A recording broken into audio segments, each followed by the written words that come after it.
اما بعد فاعوذ باللہ من الشیطان الرجیم بسم اللہ الرحمن الرحیم قل لا اسألکم علیہ اجرا الا المودۃ فی القربى صدق اللہ مولانا العظیم صدق وبلغنا رسولہ النبی الامی الحبیب الکریم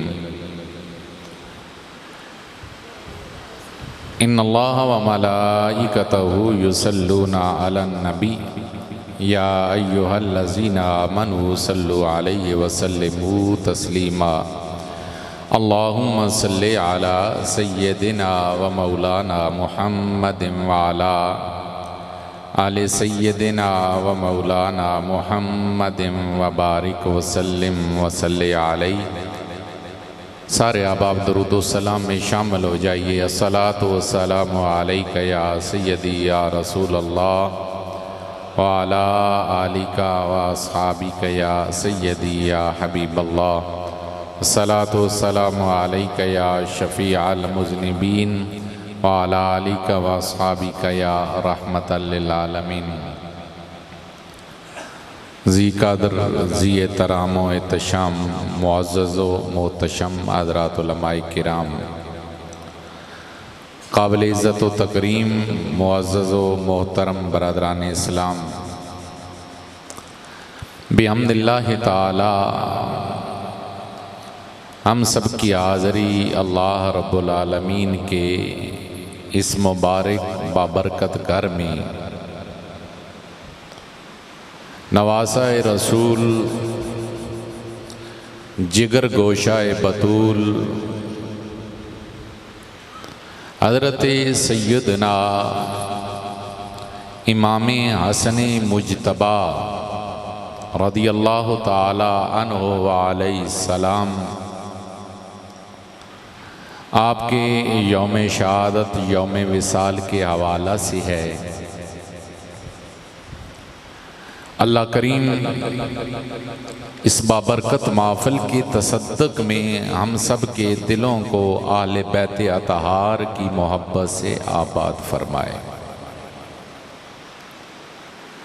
احباب گرامی،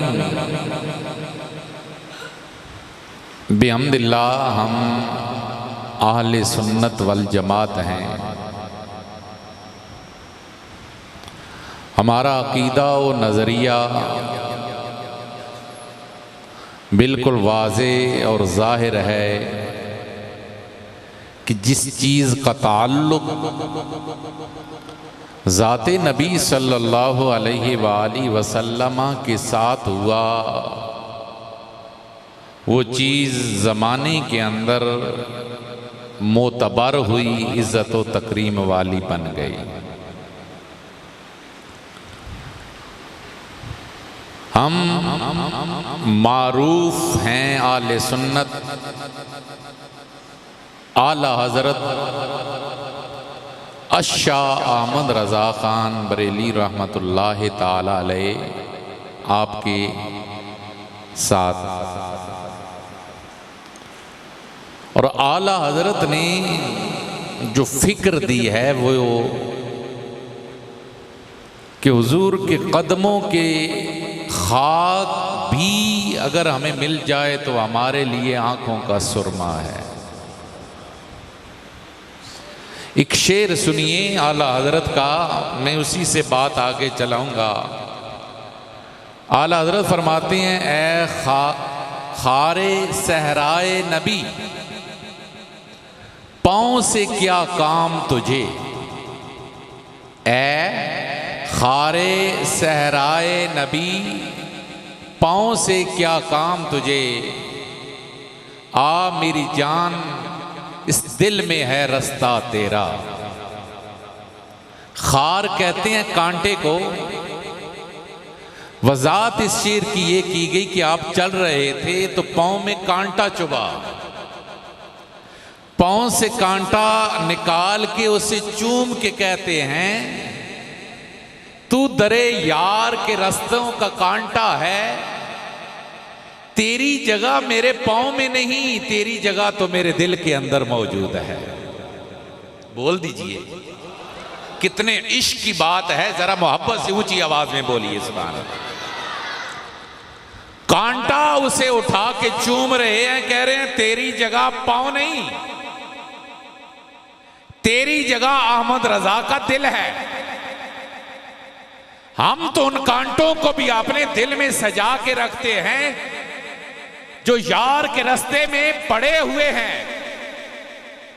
احباب، نسبت کا کمال نہیں ہو گیا، تعلق کا کمال نہیں ہو گیا۔ ہمارا نظریہ یہ ہے کہ ذات محمد مصطفیٰ صلی اللہ علیہ وآلہ وسلم کے ساتھ جس چیز کا تعلق ہوا، خدا کی عزت کی قسم وہ سارے زمانے میں عزت و فضیلت والی بن گئی ہے۔ قرآن مجید فرقان حمید کہتا ہے لا اقسم بہذا البلد، محبوب مجھے شہر مکہ کی قسم۔ الہی کیوں قسم؟ فرمایا اس لیے نہیں کہ یہاں کعبہ ہے، اس لیے نہیں کہ یہاں حجر اسود ہے، اس لیے نہیں کہ یہاں آب زمزم ہے، اس لیے بھی نہیں کہ یہاں کوہ صفا و مروہ ہے۔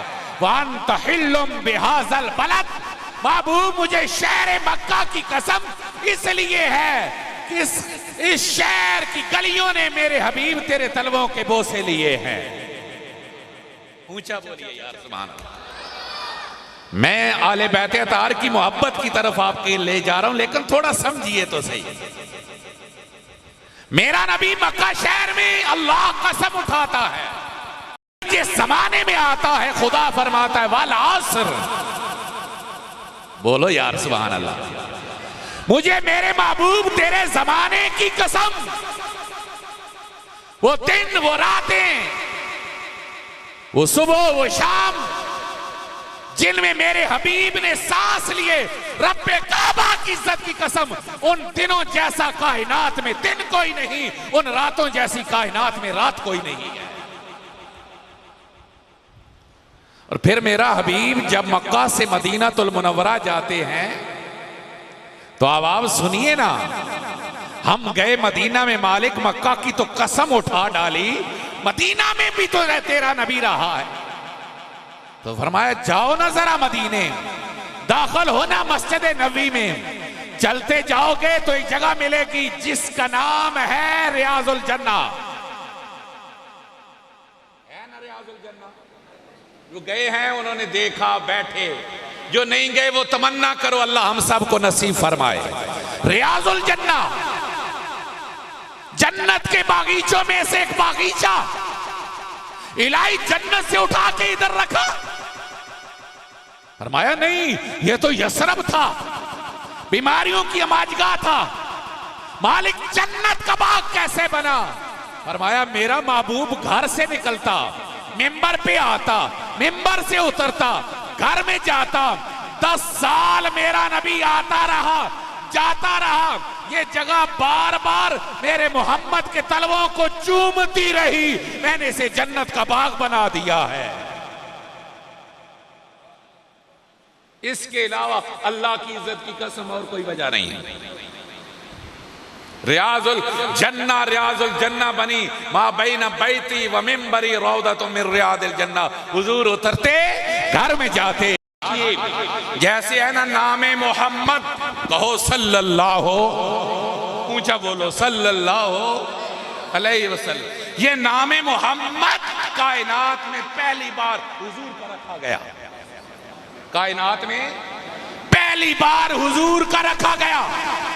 اس سے پہلے پوری کائنات میں کسی انسان کا نام محمد نہیں تھا۔ ارے قربان حسن، تیری عظمت پر خدا نے محمد کا نام چن کے رکھا ہے اور میرے نبی نے تیرا نام چن کے رکھا ہے۔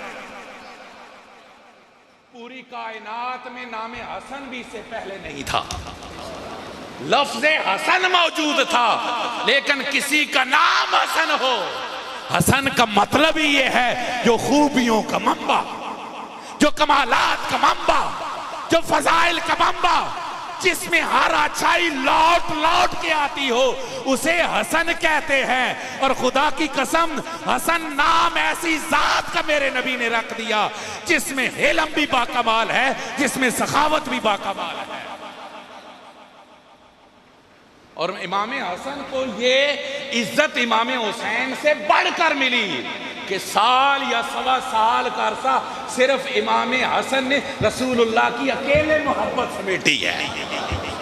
ارے بعد میں تو آیا نا, وہ ساری حدیث مبارکہ ہیں کہ ایک طرف امام حسن ایک طرف امام حسین.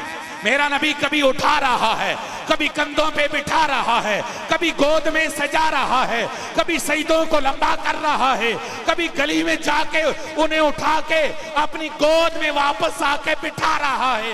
یہ سب حدیث ملتی ہیں. لیکن ایک سال ایسا بھی آیا ہے جہاں نبی اٹھاتا تھا تو صرف حسن مجتبیٰ کو اٹھاتا تھا.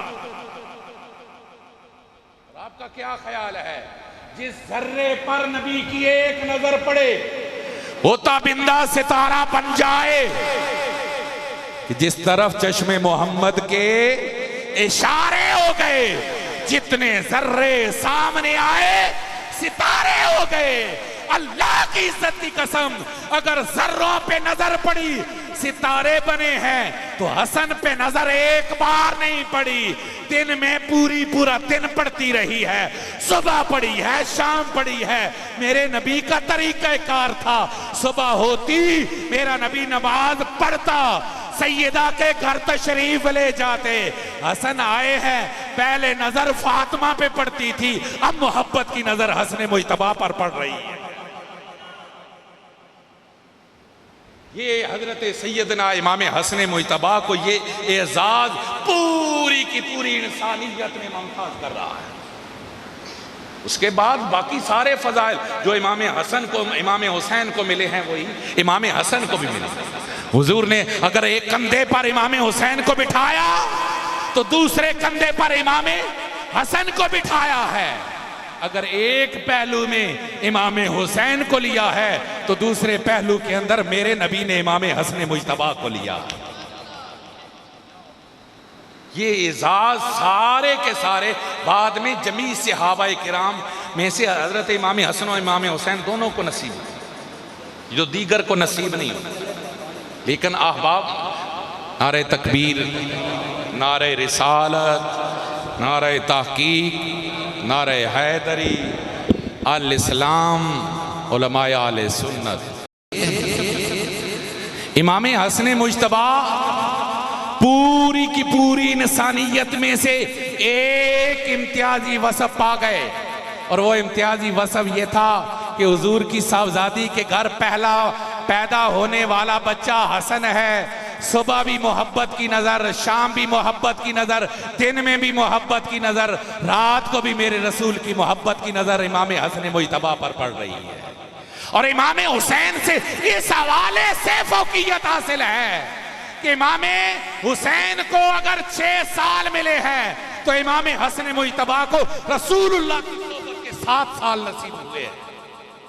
اور پھر میرے نبی نے ارشاد فرمایا, ابنی ھذا سید, کائنات والو سن لو, میرا یہ بیٹا حسن سردار ہے. ارے جسے تو کہے سردار, جسے زمانہ کہے سردار, اس کی عظمتوں کو بھی سلام, لیکن وہ کتنا بخت والا بچہ ہے جسے کوئی اور سردار نہیں کہہ رہا. ساری کائنات کا سلطان, نبیوں کا امام محمد رسول اللہ اپنی زبان اقدس سے فرما رہے ہیں, کائنات والو ابنی ھذا سید, میرا یہ بیٹا حسن سردار ہے.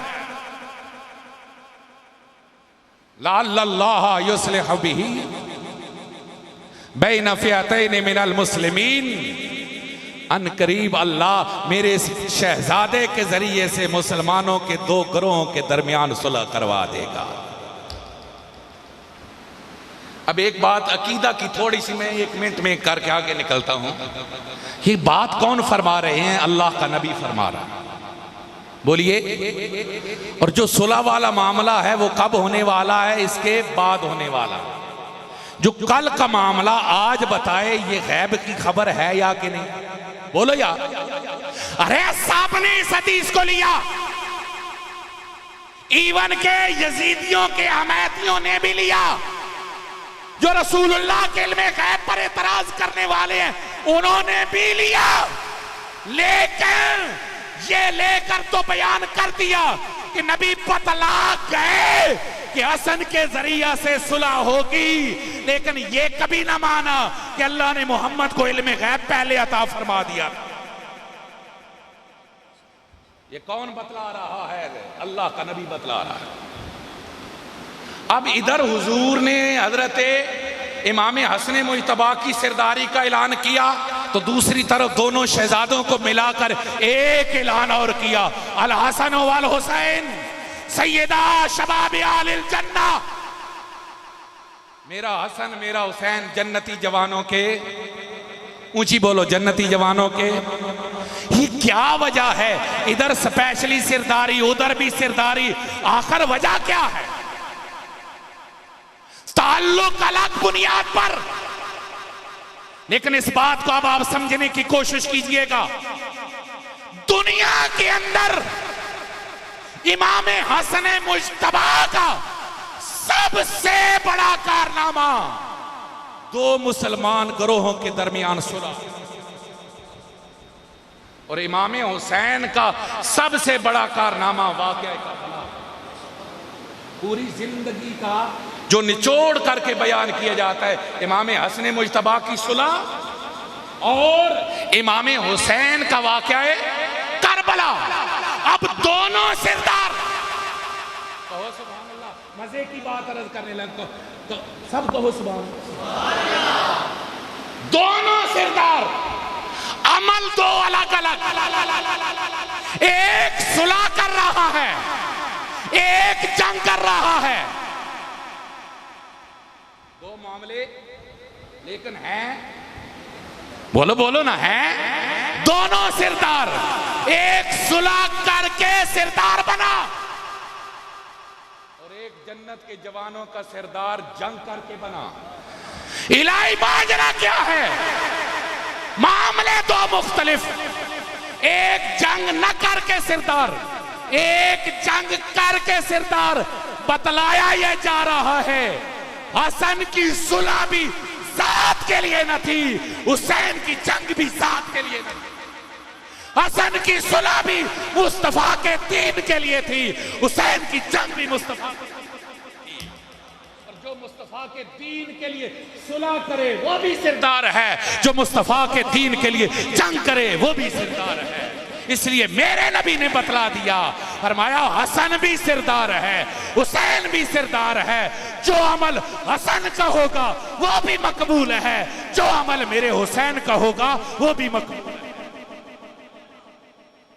اور یاد رکھ لو، ہم ہیں آل بیت کے غلام، ہماری آنکھوں کے تارے امام حسن ہو امام حسین ہو، بلکہ مجھے تو کہنے دو ہمارے دل کی دھڑکنوں میں سے بھی جو آواز اٹھتی ہے وہ حسن و حسین کے پیار کی اٹھتی ہے۔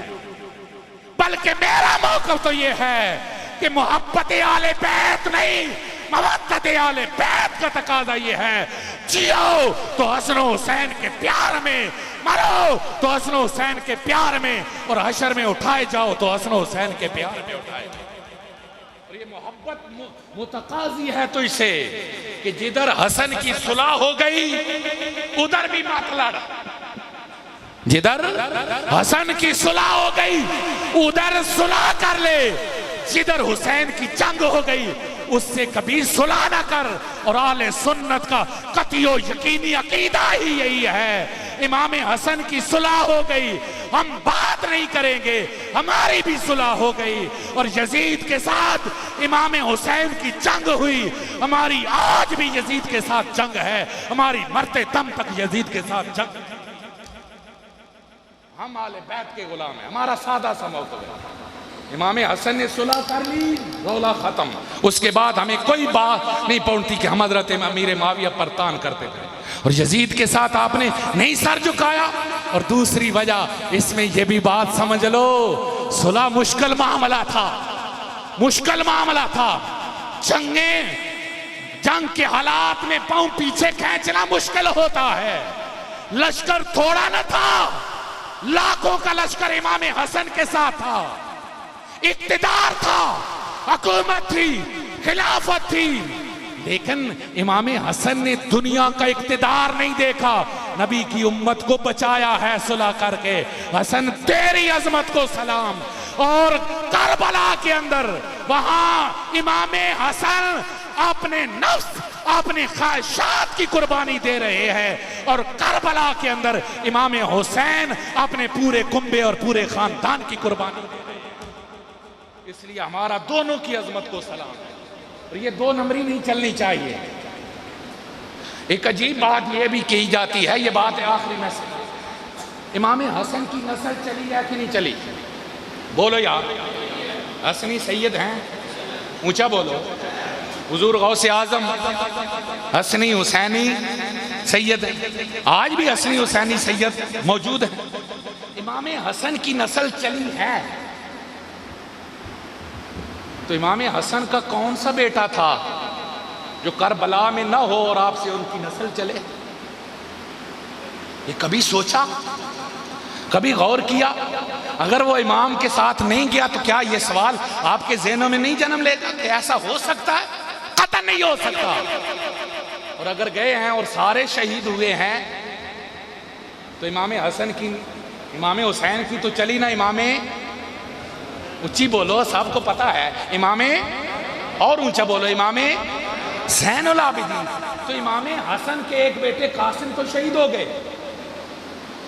تو امام حسن کی نسل کدھر سے چلی؟ جیسے پہلا ربڑ مارا جاتا ہے نا کہ حضرت علی کے پورے بیٹوں کے نام ذکر نہیں کیے جاتے، کیونکہ نام لیے جائیں، حسین کے بھائیوں کا نام لیا جائے تو وہاں ابو بکر بن علی بھی آئے گا، عمر بن علی بھی آئے گا، عثمان بن علی بھی آئے گا. وہ نام نہیں لیے جاتے. اسی طرح امام حسن کے بیٹے کا بھی نام نہیں لیا جاتا. آپ کے بیٹے کا نام امام حسن مثنیٰ تھا، اور وہ کربلا کے غازی ہیں. کربلا کے غازی ہیں. ان کا تذکرہ اس لیے نہیں کیا جاتا، صرف اور صرف امام حسن کے ساتھ بغض کی، آل بیت کی محبت کا دم بھرنے والوں کا بھی بغض، اور وہ صرف اس لیے کہ انہوں نے صلح کر لی تھی. سادہ سی بات ہے، ہم آل بیت کے غلام ہیں، جن کے ساتھ صلح ہمارا سلام، جن کے ساتھ ان کی جنگ ہم مرتے دم تک ان کو کبھی سلام پیش کر سکتے نہیں. ہمارا نعرہ آج بھی ہے حسینیت. اونچا بولیے، حسینیت، یزیدیت. اللہ ہم سب کو آل بیت کا غلام بنائے. وآخر دعوانا.